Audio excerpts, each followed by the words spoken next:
तो दोस्तों कल से खुल रहा है स्कूल। जी हाँ, 30 तारीख से जितने भी बिहार के स्कूल हैं सब खुलने जा रहे हैं और 30 तारीख को खुलते ही कई सारे काम भी आपका शुरू होने वाला है। डमी एडमिट कार्ड आने वाला है, सेंटअप एग्जाम होने वाला है, आपके एग्जाम फॉर्म का जो है ना डेट बढ़ चुका है। सारी बातें हम करेंगे इस वीडियो में। सबसे पहले तो आप समझ लीजिए कि किस किस चीज़ का डेट बढ़ा है और इस डेट के बढ़ने से क्या फ़ायदा और क्या नुकसान है आपका।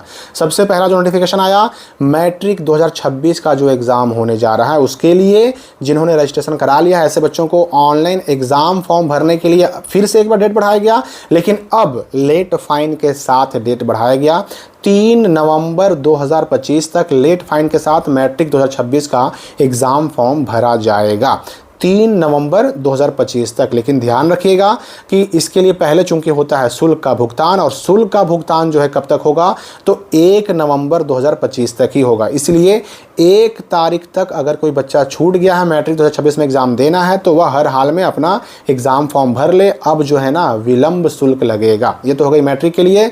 2026 में जो इंटर का एग्ज़ाम होने वाला है उसके लिए भी एग्ज़ाम फॉर्म भरने का डेट बढ़ गया है 3 नवंबर 2025 तक। और इसके लिए भी जो है ना जो डेट बढ़ाया गया वो लेट फाइन के साथ बढ़ाया गया और 1 तारीख तक ही शुल्क जमा होगा। मतलब आपको 1 नवंबर तक इंटर 2026 का फॉर्म भरना है। लेकिन जिन्होंने ऑलरेडी फॉर्म भर दिया है उनको नहीं भरना है, उनको टेंशन नहीं लेना है। जिन्होंने नहीं भरा उनके लिए ये डेट फिर से आया। मैंने आपको पहले बताया था कि अभी जो है विलंब शुल्क यानी लेट फाइन के साथ तो डेट आना बाकी ही है, तो लेट फाइन के साथ डेट आ चुका है। और जब ये लेट फाइन के साथ एक बार और डेट आके ख़त्म होगा तब जाकर के आगे के कुछ काम होंगे डमी एडमिट कार्ड और सेंटअप एग्जाम का, उसके बाद हम आगे करेंगे।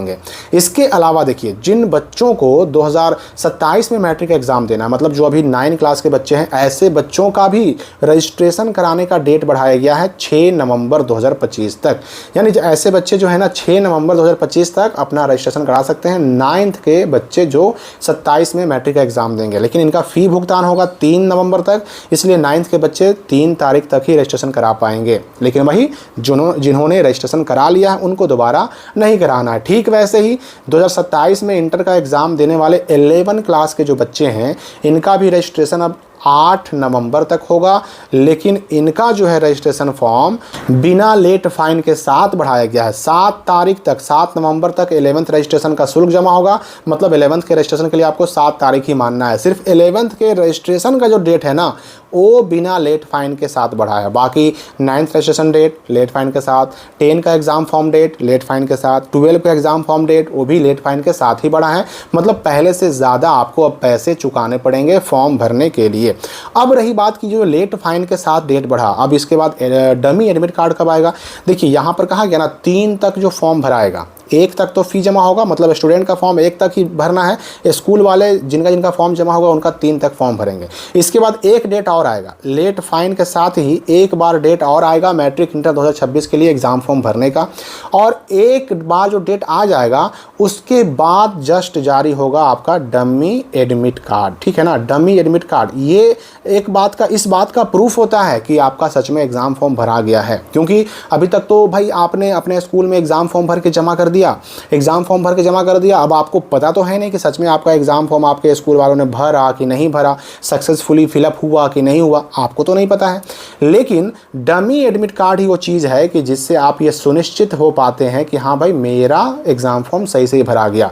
डमी आपका अगर आ गया, चाहे स्कूल वाले दे दें चाहे आप खुद से डाउनलोड कर लें, डमी आ गया मतलब आपका एग्ज़ाम फॉर्म भरा गया। अगर डमी नहीं आया है तो समझिए कि आपका एग्ज़ाम फॉर्म छोड़ दिया गया है। ऐसे केस में मैं आपको बता दूं कि डमी आने के बाद भी एक बार लेट फाइन के साथ एग्ज़ाम फॉर्म भरने का डेट मिलता है। इसलिए अगर किसी का एग्ज़ाम फॉर्म छूट भी जाएगा उसके स्कूल वालों की गलती से, तो भी उसको एक एग्ज़ाम फॉर्म भरने का डेट मिलेगा और ऐसे बच्चे 2026 के मैट्रिक इंटर एग्ज़ाम में शामिल हो पाएंगे। तो एक बात याद रखिए कि नवंबर के महीने में ही मैट्रिक और इंटर 2026 के लिए डमी एडमिट कार्ड आने जा रहा है। और डमी एडमिट कार्ड का महत्व क्या है मैं ऑलरेडी बता चुका हूं। मैं एक बार फिर से दोहरा दूं कि dummy admit card exam form भरने का प्रूफ है। साथ ही साथ इसमें आप किसी भी चीज़ में करेक्शन कर सकते हैं। करेक्शन यानी सुधार, नाम, पिता का नाम, माता का नाम, category, date of birth, photo, signature, subject, सारी चीज़ों में करेक्शन कर सकते हैं अगर अभी भी आपका कोई गलती रह गया है तो। लेकिन ये कब होगा, डमी आने के बाद होगा। और डमी आने के बाद भी अगर आपने करेक्शन नहीं करवाया ना तो फिर आपका जो रह जाएगा उसी के हिसाब से आपको 2026 में एग्ज़ाम देना है तो देना है।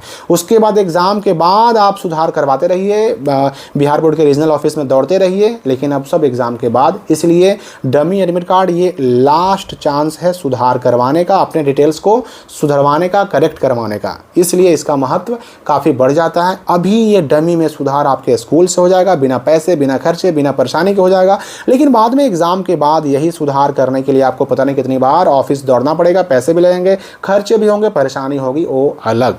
तो इसलिए डमी एडमिट कार्ड नवंबर में आने जा रहा है, उसका डेट भी 1-2 बार बढ़ाया जाएगा, उसकी सूचना अलग से आपको दी जाएगी। इस वीडियो के लिए फिलहाल इतना ही। स्कूल 30 तारीख से खुल चुके हैं, सारे काम फिर से रिज्यूम हो चुके हैं। मिलेंगे अगली वीडियो में हम एक नए अपडेट के साथ।